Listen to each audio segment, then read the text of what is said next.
El día de hoy fue un día intenso para la Mora, esta comunidad mormona en donde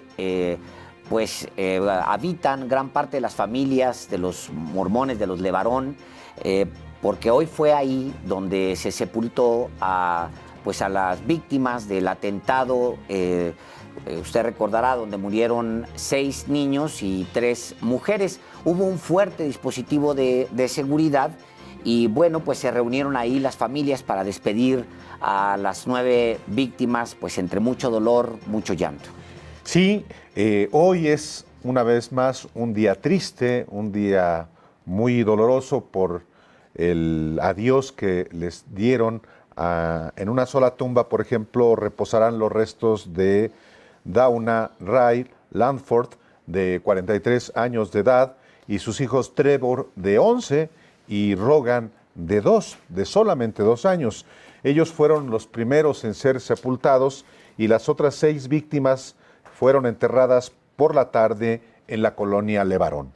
Así es, y bueno, pues desde la noche de ayer empezaron a arribar a la comunidad decenas de camionetas provenientes de Estados Unidos, de lugares pues como Arizona y todavía más lejos, desde Dakota. Pues llegaron a la comunidad de La Mora justo para participar de este adiós, de esta lamentable despedida de 9 de los miembros de esta comunidad que, como usted sabe, murieron asesinados por criminales en México, en medio de una región entre la frontera de Chihuahua y de Sonora. Sí, el sepelio se celebró en esta pequeña comunidad de Sonora. Es una localidad en donde hay un caserío de 30 viviendas y está habitado por aproximadamente 300 residentes que tienen la nacionalidad mexicana y estadounidense y se consideran mormones, aunque no están afiliados a la Iglesia de Jesucristo de los Santos de los Últimos Días. Así es, y bueno, tenemos a nuestro corresponsal allá en Chihuahua, a Jonathan González, para que nos dé algunos detalles de lo que pues está pasando en tanto por allá. Jonathan, bienvenido a Los Periodistas. Gracias, Álvaro, Alejandro. Pues la verdad, el día de hoy fueron 2 de las 3 ceremonias que se van a realizar. Hay que decir que la primera ceremonia se realizó muy temprano, es la de Dawna Landford y sus 2 hijos, que fueron sepultados por la mañana temprano, eso de las 11 de la mañana. Luego por la tarde también se hace la de Ronica Miller y sus hijos, que son la persona que fue calcinada en la unidad primera que recibió un ataque por parte del crimen organizado en el camino entre La Mora y la zona de Galeana. Hay que decir también que hay un tercer funeral que se realizará el día de mañana con Cristina Davenport, porque aquí su hermano, que viene desde Alaska, llegará hasta hoy por la noche o mañana temprano, y es cuando se realizará este tercer funeral precisamente acá en Galeana, en la comunidad de Levarón. Como tú dices, son comunidades pequeñas en donde ellos profesan la religión mormona, pero ellos aseguran que los mormones originales, porque se remontan al siglo XVIII precisamente, cuando se funda esta iglesia, y a partir de ahí pues hay un rompimiento entre las 2 iglesias mormonas. Ellos no han dejado algunas de las reglamentos básicos que tenían con anterioridad, y por eso las ceremonias son distintas. Se hacen en los patios de la casa, es como una recepción de familiares y personas muy cercanas, únicamente los que están invitados a acercarse. De hecho, hubo mucha prensa para el gusto de ellos y estaban muy lejos, desde muy lejos se tomaban las imágenes y las fotografías, porque no querían que se acercaran a estas ceremonias que realizan. Lo que sí nos podemos dar cuenta es que la seguridad está muy fuerte en toda la región. Ahora sí hay camionetas del Ejército, hay unidades de la Guardia Nacional, está también las policías estatales rondando todos estos caminos, y además acompañaron a las unidades que venían desde Arizona y desde Nuevo México, pues llegando de diversos puntos de Colorado, de Arizona, de Utah, hasta la zona de Sonora y de ahí a Chihuahua, para estas 2 ceremonias que se están realizando y la que falta el día de mañana. Así es que pues es una comunidad que está muy dolida y que obviamente pues reciben a los turistas o a las personas de la prensa interesadas en el tema con cierta reminiscencia, con cierta lejanía, pero de alguna manera también pues expresan el dolor que sienten y pues todo lo que les ha pasado en estos últimos días. Este reporte que tenemos de Chihuahua, Alejandro y Álvaro. Jonathan González, corresponsal de La Octava en Chihuahua. Fue evidentísimo entonces el aparato, el dispositivo de seguridad de las autoridades estatales y federales en estos dos sepelios allá tanto pues del lado de Sonora y del lado de Chihuahua. Sí, de hecho, desde el primer día que ocurrieron los incidentes, empezaron a llegar unidades de distintos tipos, del Ejército, de la Guardia Nacional, de las policías estatales y obviamente los ministerios públicos para recabar pistas y hacer la investigación. Pero a partir de ahí, del lunes por la tarde-noche y ya el martes y miércoles, no se han retirado las unidades y en particular el día de hoy, pues hubo caravanas de las camionetas que llegaban de los Estados Unidos, pero también caravanas de vehículos militares y de unidades de seguridad que las iban siguiendo por estos caminos. La verdad son carreteras pequeñas y algunas de ellas de terracería, pero en todos los lugares había unidades de seguridad esperando a que pasaran las camionetas que venían desde los Estados Unidos. Un operativo de seguridad muy fuerte que se implementó durante todo este día, efectivamente. Es decir, entraron en algunos casos, ¿por dónde? ¿Por Palomas, por Piedras Negras? ¿Por dónde entraron? Entraron por Janos, por Palomas, por Janos. Exactamente, y luego también entraron acá por Agua Prieta, también entraron unidades de vehículos que vienen de la zona de Arizona, sí. Y todas bajaron rumbo a la zona central de la sierra, ya acá a Galeana y a Bavispe. Uh-huh. Y todo el trayecto, es decir, el desplazamiento por esta zona desértica, que por cierto es un gran desierto, un desierto maravilloso, una maravilla, lástima que pues para no disfrutarse cuando vas a un sepelio, pero fueron acompañados por elementos del ejército todo ese trayecto. Sí, y además de que venían con ellos unidades de seguridad, tanto del ejército como de las policías estatales, también en los poblados había unidades y por supuesto al llegar a las comunidades tanto de La Mora como aquí en Levarón también hay ya seguridad. Hay que decir que antes tenían ellos permanentemente presencia la Policía Federal.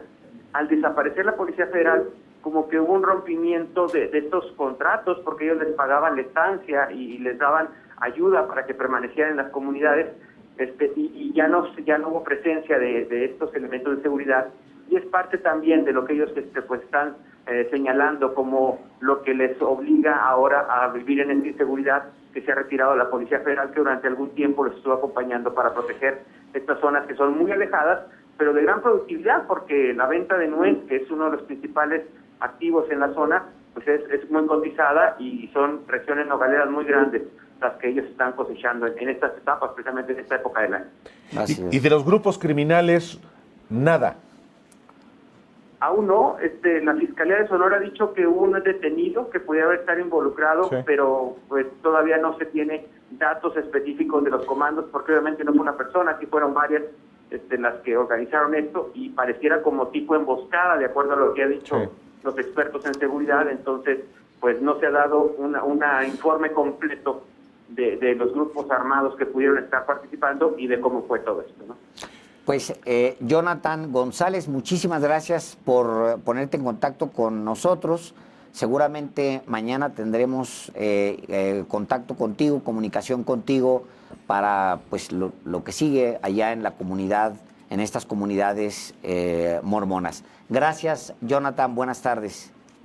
Gracias a ustedes, hasta luego. Hasta luego. Pues sí, el de los criminales nada. Ayer mismo le informábamos que efectivamente hay un detenido por parte de las autoridades de Sonora y se sigue informando que habría sido perpetrado este crimen por el cártel de La Línea por una disputa para controlar esa región con los Salazares, que es el grupo criminal antagónico. Así es. Decía Alfonso Durazo en la última vez que compareció ante la prensa, que fue ayer por la mañana, decía que la región, solamente esa región es tan amplia como el estado de Tlaxcala, pues es imagínate tú, es una región, justo ahí el desierto topa con el inicio de la serranía, es un espectáculo maravilloso de ver, digamos, salvo que se ha perdido pues por la presencia de grupos criminales. Grupos criminales que se enfrentaron en Agua Prieta, ahí en Sonora, de acuerdo con lo que informó también el jefe del Estado Mayor de la Secretaría de la Defensa Nacional, Homero Mendoza Ruiz. Él dijo que es muy probable que hubiera alguna relación de los autores de la matanza con un enfrentamiento que ocurrió horas antes en ese municipio de Agua Prieta, un municipio fronterizo con Estados Unidos. Así es. Y bueno, en esa zona se desplazan, se mueven pues esos dos grupos principalmente, que son los Salazar y la línea. La línea pues es, digamos que se dice que es el brazo armado del cártel de Juárez. En realidad es el cártel de Juárez, porque el cártel de Juárez, con el arresto de Vicente Carrillo Leiva, pues el cártel de Juárez básicamente se disolvió y lo que quedó fue la estructura conocida como la línea. ¿Que por qué se le llama la línea? Bueno, es la línea de mando, imagínense usted el tamaño del descaro, es la línea de mando de la policía municipal en Ciudad Juárez, así se le llamaba porque era la línea de mando de la policía. Y a su vez los Salazar no es un grupo que sea originario de Sonora, es un grupo que en realidad es de las serranías de Chihuahua, aunque su área de influencia se ha ido expandiendo pues hacia Sonora, hacia toda esa región en donde sucedió la masacre. Y están vinculados al cártel de Sinaloa, y los Salazar están vinculados por las autoridades tanto de Chihuahua como las federales con el asesinato de una compañera periodista, con Miroslava Bridge, que fue corresponsal del periódico La Jornada y que fue asesinada en marzo de 2016. Así es. Pues bueno, desde entonces se habla de la existencia, se les tiene más ubicados a los Salazar, sí, porque era un grupo que se movía como los Jaguares, como los Números, como otros grupos que se desplazan, se mueven por esa región. Es una región muchísimo más amplia que el estado de Tlaxcala, por supuesto. Ya cuando se incluye la parte serrana de Chihuahua, pues podría abarcar básicamente todo el centro del país. Es una región que para cruzarla, digamos, desde Piedras Negras hasta pues el municipio de Guadalupe y Calvo, pues hay que gastarse por lo menos unas 8 horas de trayecto. De ese tamaño es la extensión de esa región, Álvaro Delgado. Y dentro de las malas noticias hay una buena. Hoy 2 niñas sobrevivientes del ataque a la familia Levarón fueron dadas de alta de un hospital de Tucson, en Arizona. Lee Staddon, residente del condado Maricopa, en Arizona, y allegado a las víctimas, dijo al periódico local Arizona Republic que 2 niñas de los 8 menores sobrevivientes serían dados de alta hoy en el Centro Médico Universidad Banner de Tucson. Y mientras tanto, 3 menores seguirán hospitalizados, es lo que se está reportando, pero se encuentran estables y recuperándose de sus heridas. Uno de los niños, usted recordará, le contamos aquí, recibió un disparo en el rostro. La bala le rompió la mandíbula inferior, por lo que va a requerir de cirugía reconstructiva. Y bueno, este evento ha sacudido profundamente también a Estados Unidos, ha provocado también una reacción política intensa allá. Sí. Los congresistas de Estados Unidos, como le decíamos a usted al inicio de este noticiero, sobre todo los sureños, los tejanos, los estados fronterizos y los de Arizona. Sí. Nuevo México suele ser más neutral en eso y tiene una simpatía muchísimo más abierta con México, pero los de Texas, que son Arizona, Texas, que son republicanos, y Arizona, que son rudos de verdad, pues han estado expresando su deseo de que el gobierno de Estados Unidos le cambie el estatus legal a los cárteles mexicanos, ¡híjole!, que los considere terroristas, así es. Y eso tiene consecuencias graves para México, porque eso implicaría inclusive que pudiera haber ataques del gobierno de Estados Unidos en territorio mexicano. Así es, en este momento son simplemente organizaciones criminales. Así están Sí. catalogadas por el Departamento de Estado.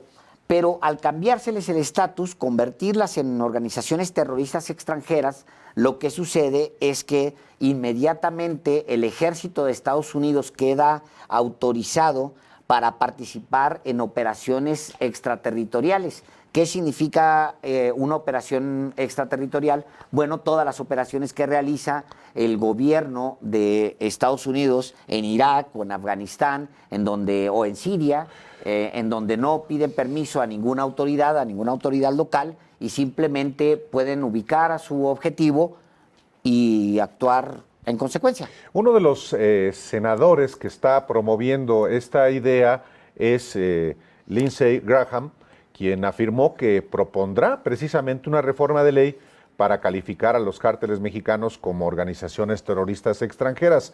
Y otro senador republicano que se ha sumado al llamado de que Estados Unidos intervenga en México es Tom Cotton, quien dijo en una entrevista con Fox News que si el gobierno mexicano no puede proteger a los ciudadanos estadounidenses, Estados Unidos tal vez deba tomar las cosas en sus manos. Este mismo senador, por cierto, Álvaro Cotton, es el que le dice a López Obrador que tal vez funcione en un cuento de hadas para niños el tema de abrazos no balazos, y lo único que puede contrarrestar las balas, le dijo en una entrevista, creo que fue con Fox News, sí. Son más balas. Y más grandes. Y más grandes. O sea, una aberración de declaración, pero